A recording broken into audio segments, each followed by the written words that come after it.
Health is wealth ಅಂತ ಹೇಳಿ ಫುಟ್ಪಾತ್ಗಳಲ್ಲಿ ತಿನ್ನೋದನ್ನ ಬಿಟ್ಟು ದುಬಾರಿಯಾದ್ರೂ ಪರವಾಗಿಲ್ಲ 5 ಸ್ಟಾರ್ ಹೋಟೆಲ್ಗಳೇ ಬೆಸ್ಟ್ ಅಂತ ಹೇಳಿ ಹೋಗ್ತಾ ಇದ್ದಂಥ ಮಂದಿ ಸ್ವಲ್ಪ ಇಲ್ಲಿ ಎಚ್ಚರಿಕೆ ಇಟ್ಟು ಈ ಸುದ್ದಿಯನ್ನ ನೋಡಬೇಕು. ಸತತ 3ನೇ ದಿನ ಕೂಡ ಸ್ಟಾರ್ ಹೋಟೆಲ್ ಹಾಗೆ ಪಬ್ಗಳ ಮೇಲೆ ಆಹಾರ ಸುರಕ್ಷತಾ ಇಲಾಖೆಯ ಅಧಿಕಾರಿಗಳು ದಾಳಿ ಮಾಡಿದ್ದಾರೆ. ಆರೋಗ್ಯ ಸಚಿವರ ಸೂಚನೆ ಮೇರೆಗೆ 3ನೇ ದಿನ ಈ ದಾಳಿ ಕಂಟಿನ್ಯೂ ಆಗಿದೆ. ದಾಳಿಯ ವೇಳೆ 640 ಕೆಜಿ ಕೊಳೆತ ಮಾಂಸ, 276 ಕೆಜಿ ಕೊಳೆತ ತರಕಾರಿಯನ್ನ ಜಪ್ತಿ ಮಾಡಲಾಗಿದೆ. ಅಧಿಕೃತವಾಗಿ ಮಾಹಿತಿಯನ್ನ ಅಧಿಕಾರಿಗಳು ಪ್ರಕಟಿಸಿದ್ದಾರೆ. 3 ದಿನಗಳಿಂದ ಆಹಾರ ಇಲಾಖೆ ಸುರಕ್ಷತಾ ಅಧಿಕಾರಿಗಳು ದಾಳಿಯನ್ನ ಮಾಡಿದ್ರು. ಆರೋಗ್ಯ ಸಚಿವ ಯುಟಿ ಖಾದರ್ ಅವರ ಸೂಚನೆ ಮೇರೆಗೆ ಈ ದಾಳಿ ಆಗಿತ್ತು.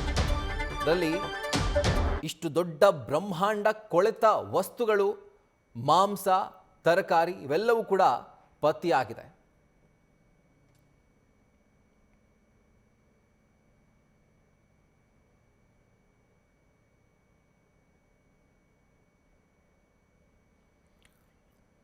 ಪಂಚತಾರಾ ಹೋಟೆಲ್ಗಳು, ಪಬ್ಗಳ ಮೇಲೆ ಆಹಾರ ಸುರಕ್ಷತಾ ಇಲಾಖೆ ಅಧಿಕಾರಿಗಳು ದಾಳಿಯನ್ನು ಮಾಡಿದ್ರು. ಕಳೆದ 3 ದಿನಗಳಿಂದ ಈ ದಾಳಿ ಆಗ್ತಾ ಇದೆ. FSSAI ಮಾನದಂಡಗಳನ್ನು ಯಾವ ಹೋಟೆಲ್ಗಳು ಸಂಗ್ರಹ ಮಾಡಿರುವಂಥ ಐಟಮ್ಗಳು ಪೂರೈಸೋದಿಲ್ವೋ, ಫುಲ್ಫಿಲ್ ಮಾಡೋದಿಲ್ವೋ ಅಥವಾ ಉಲ್ಲಂಘನೆ ಮಾಡಿವೆಯೋ ಆ ಹೋಟೆಲ್ಸ್ ಹಾಗೆ ಪಬ್ಗಳ ಮೇಲೆ ದಾಳಿ ಮಾಡಿ ಇಲ್ಲಿವರೆಗೂ ಸುಮಾರು 640 ಕೆಜಿ ಚಿಕನ್, ಮಟನ್, ಮೀನು ಮಾಂಸವನ್ನು ವಶಕ್ಕೆ ಪಡೆದಿದ್ದಾರೆ. ಕೊಳೆತು ಹೋಗಿರುವಂಥ ಮಾಂಸ ಇದು. ಇನ್ನು 276 ಕೆಜಿ ಕೊಳೆತ ತರಕಾರಿಗಳನ್ನು ವಶಕ್ಕೆ ಪಡೆದು ಲ್ಯಾಬ್ಗೆ ರವಾನೆ ಮಾಡಲಾಗಿದೆ. ಅವಧಿ ಮೀರಿದಂಥ 45 ಲೀಟರ್ ಹಾಲು, ಮೊಸರು ಪ್ಯಾಕೆಟ್ ಇವನ್ನು ಕೂಡ ಜಪ್ತಿ ಮಾಡಲಾಗಿದೆ. ಅದರ ಜೊತೆಗೆ 12 ಕೆಜಿ ಬೇಕರಿ ಉತ್ಪನ್ನಗಳು, 67 ಕೆಜಿ ಧಾನ್ಯಗಳು ಇವೆಲ್ಲವನ್ನು ಕೂಡ ವಶಕ್ಕೆ ಪಡೆದಿದ್ದಾರೆ.